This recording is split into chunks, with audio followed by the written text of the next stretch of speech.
Salut! J'espère que vous portez tous à merveille. Avant de commencer notre vidéo d'aujourd'hui, je tiens à remercier infiniment mes fidèles abonnés pour leurs commentaires très encourageants. Et en profiter pour la même occasion de souhaiter aux nouveaux visiteurs de ma chaîne Bilamed la bienvenue parmi nous sur cette plateforme. Une plateforme où je tiens à vous accompagner durant votre cursus de formation médicale théorique. Et ceci en organisant des cours sous forme de vidéos simplifiées avec des organigrammes pour mieux structurer les informations en tête, mais aussi avec plein d'images afin de stimuler votre mémoire visuelle qui est primordiale au phénomène d'apprentissage. Donc, pour ne pas rater aucune de ces vidéos très intéressantes, je vous invite à vous abonner à ma chaîne et à activer la cloche des notifications. Le cours d'aujourd'hui intéressera l'une des pathologies les plus fréquentes en dermatologie, nommée l'urticaire.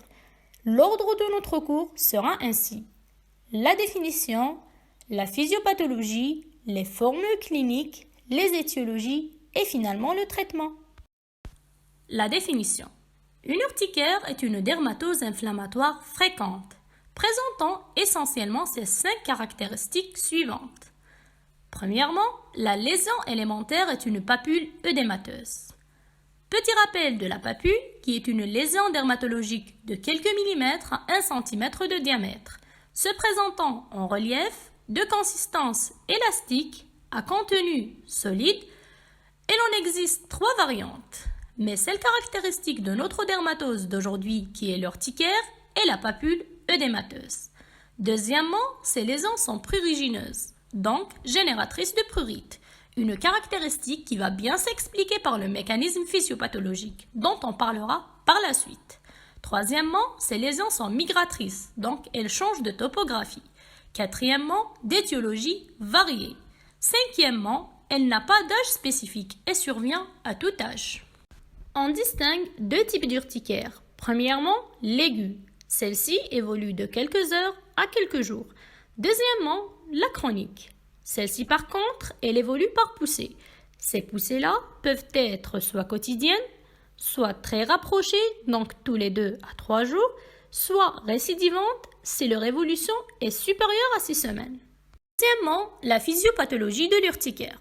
La lésion principale est l'œdème, qui est due à une vasodilatation avec une augmentation de la perméabilité capillaire. Cette dernière liée à la libération par les mastocytes de médiateurs inflammatoires dont le principal est l'histamine. Cet œdème-là peut être soit dermique, formant une urticaire superficielle, soit plus profond, donc dermo-hypodermique, formant une urticaire profonde.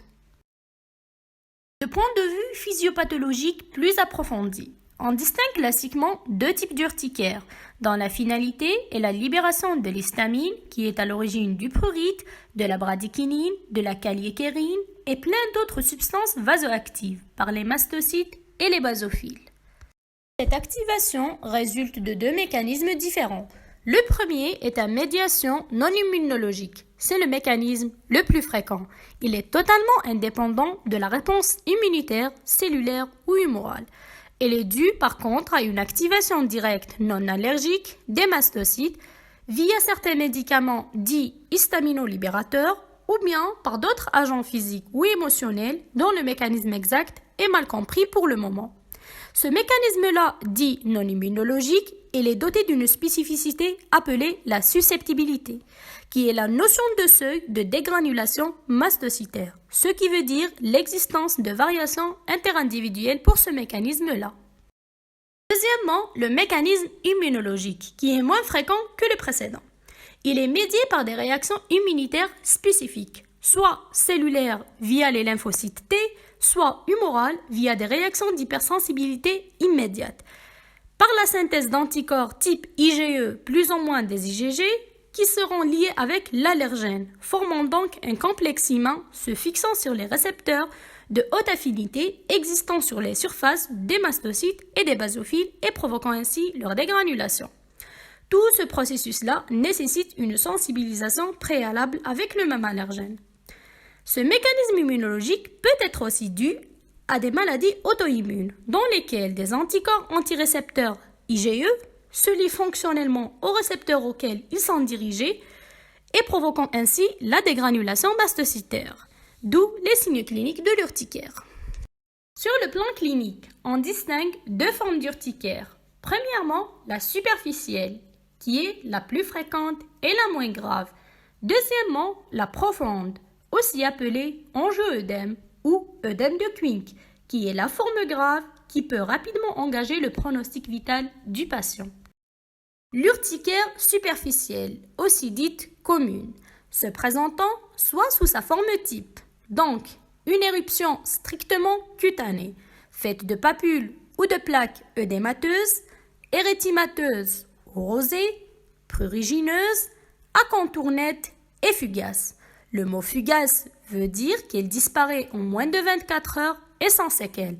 Elles sont aussi migratrices, de nombre, de taille et de topographie variables. Cette urticaire superficielle peut se présenter aussi sous forme de variantes qui sont moins fréquentes. Premièrement, la marginée, faite d'anneaux à extension centrifuge avec un pâlissement central, comme l'image à côté. Deuxièmement, la géographique, faite de larges placards à bords découpés.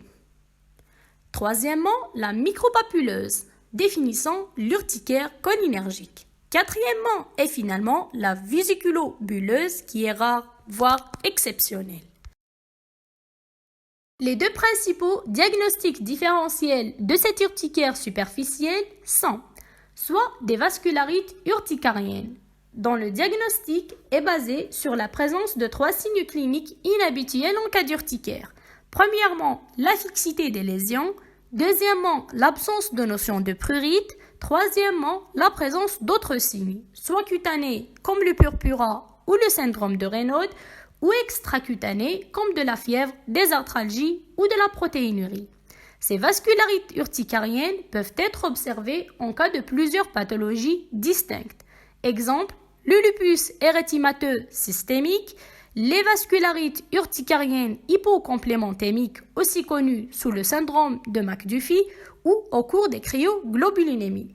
Les cryoglobulinémies qui sont dues à la présence de la cryoglobuline dans le sang, qui sont des immunoglobulines dotées d'une propriété de précipitation si la température est au-dessous de 37 degrés Celsius. Notre diagnostic différentiel est représenté par les lésions urticariformes observées au cours de certaines dermatoses bulleuses, la pemphigoïde bulleuse ou l'érythème polymorphe.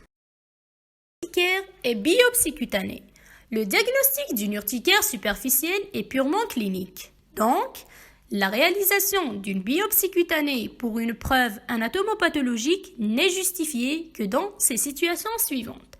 En cas de doute diagnostique, l'aspect histologique d'une urticaire présente de l'œdème dermique, de la dilatation vasculaire avec un discret infiltrat péricapillaire, mais sans vascularite. Tout cet ensemble confirme le diagnostic d'une urticaire, mais ne renseigne pas sur son étiologie. Deuxièmement, on effectue une biopsie cutanée en cas de suspicion de vascularite urticarienne. Le deuxième type d'urticaire est l'urticaire profonde ou œdème de Quincke. Elle réalise une tuméfaction sous-cutanée, ferme, mal limitée à début brutal. La peau dans ce cas-là est de couleur normale ou légèrement rosée. Les patients se plaignent de sensations de tension douloureuse, mais rarement de notion de prurite. Cette tuméfaction-là est moins fugace qu'en cas d'urticaire superficielle. Ceci dit, elle ne dépasse pas les 24 heures. Ses sièges préférés sont les zones de tissu sous-cutané lâches, comme les paupières, les lèvres ou les organes génitaux externes. Aussi les muqueuses, surtout orolaryngées, avec un risque d'asphyxie par œdème glottique élevé. Cette urticaire profonde est souvent accompagnée d'une urticaire superficielle, mais peut être isolée.